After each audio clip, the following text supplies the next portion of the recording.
Pakistan New Zealand match দিয়ে শুরু হচ্ছে চ্যাম্পিয়ন্স ট্রফি 2025-এর আসর। স্বাগতিক পাকিস্তানের বিপক্ষে ফার্স্ট ম্যাচে নিউজিল্যান্ড ফেভারিট। সাহস করে এই কথা কি বলা যায়? আমি সাহস করে বলবো ভাই, নিউজিল্যান্ড পাকিস্তানের বিপক্ষে ফার্স্ট ম্যাচে ফেভারিট। শুধু তাই নয়, আমার কাছে চ্যাম্পিয়নশিপের দাবিদার 3 টিমের হিসাব যদি আমি বলি, তার মধ্যে আমি নিউজিল্যান্ডকে রাখবো।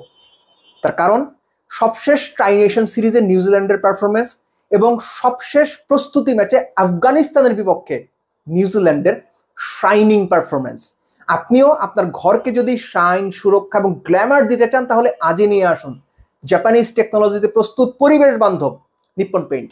নিপ্পন পেইন্ট যেমন আপনার ঘরকে একদম শাইন করাবে, গ্ল্যামার দেবে, নিউজিল্যান্ডও এই চ্যাম্পিয়ন্স ট্রফিতে একটা গ্ল্যামারাস পারফরমেন্স দেবে বলে আমি বিশ্বাস করি। কেন আমি কথাগুলো বলছি?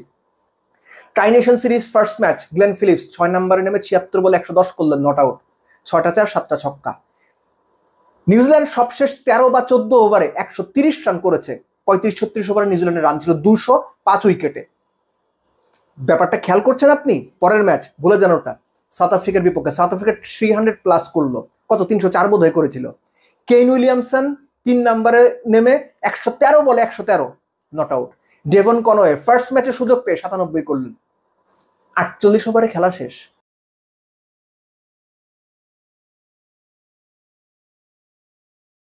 ফাইনাল পাকিস্তানের বিপক্ষে 10-2 পাকিস্তান 250 করলো। নিউজিল্যান্ড সেই ম্যাচ শেষ করলো 46 ওভারে। গেল। তারপর আপনি হিসাব করেন সবশেষ প্রস্তুতি ম্যাচ আফগানিস্তানের বিপক্ষে, আফগানিস্তান 308 করলো এবং নিউজিল্যান্ড সেই ম্যাচটাও অনায়াসে 48 ওভারে জিতে নিল। 9 নম্বরে নেমে ড্যারেল মিচেল 35-36 করলেন, 150 স্ট্রাইক রেখে। ম্যাট হেনরি 20 বলে 31 করলেন। এর আগে ডেভন কনওয়ে 50 করে উঠে গেলেন, ড্যারেল মিচেল ওরকম 50 করে উঠে গেলেন। এই যে আমি কথাগুলো বললাম, আপনারা খেলাগুলো দেখেছেন কিনা আমি জানি না। 4টা ম্যাচের কথা যে বললাম না আমি, আগে ব্যাট করলে নিউজিল্যান্ড 330 করে, পরে ব্যাট করলে 300 রান অনায়াসে চেস করে। এবং মোস্ট ইম্পর্টেন্ট পার্টটা হচ্ছে, পুরো 4টা ম্যাচ যে হয়েছে, কোনো পর্যায়ে মনে হয়নি নিউজিল্যান্ড ম্যাচটা হারবে। এটা হচ্ছে প্রতিপক্ষের জন্য সবচাইতে ভয়ঙ্কর অবস্থা। আপনারা আমার সঙ্গে একমত নাও হতে পারেন, যেটা আমি শুরুতে বলছিলাম, কিন্তু নিউজিল্যান্ডকে আমার ফেভারিট মনে হয়, অন্যতম ফেভারিট মনে হয়। এই দলটার যে ব্যালেন্স, এই দলটায় যে ধরনের প্লেয়াররা আছে, এই দলটায় ম্যাচ উইনিং যে ধরনের প্লেয়াররা আছে, এবং জায়গা ধরে ধরে like opening 3 number, 6 number, 8 number, প্রত্যেকটা জায়গাতে ইফেক্টিভ প্লেয়ার রয়েছে। আমি তো শুধুমাত্র ব্যাটিং এর কথাগুলো বললাম, যে তারা কি অনায়াসে 4টা ম্যাচ জিতলো।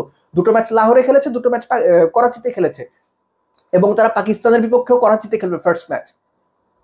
পাকিস্তান যতটুকু ফেভারিট নিজের হোম কন্ডিশন হিসেব করে, নিউজিল্যান্ড এরই মধ্যে পাকিস্তানে এই সিরিজ খেলে, প্রস্তুতি ম্যাচ খেলে পাকিস্তানের মতোই ফিট ইন হয়ে গেছে। তারাও এখন পাকিস্তানের কন্ডিশনকে হোম কন্ডিশন যদি বলে, অবাক হওয়ার কিছু নাই।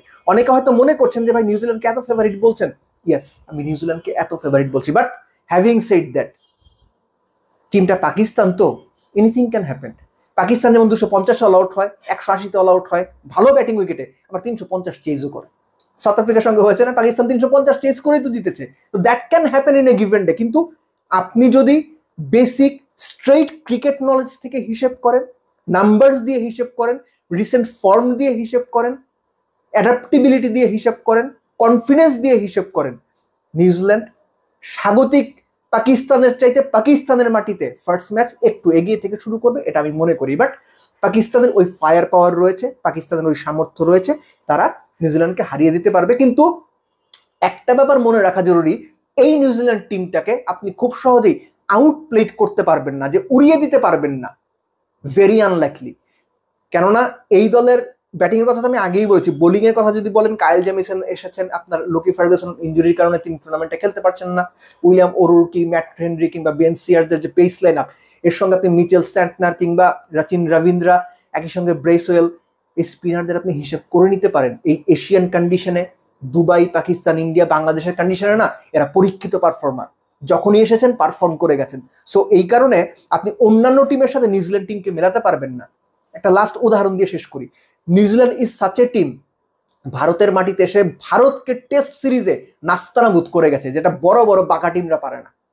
সো নিউজিল্যান্ড পাকিস্তানের বিপক্ষে আমার বিবেচনায় চ্যাম্পিয়ন্স ট্রফির ফার্স্ট ম্যাচে ফেভারিট হিসেবেই মাঠে নামবে, এবং পাকিস্তান দলটা পাকিস্তান বোধেই তাদের আনপ্রেডিক্টেবল ক্যারেক্টারের কারণেই এনিথিং ক্যান হ্যাপেন, কিন্তু আমি এই ম্যাচে নিউজিল্যান্ডকে পরিষ্কার ফেভারিট বলেই মনে করি।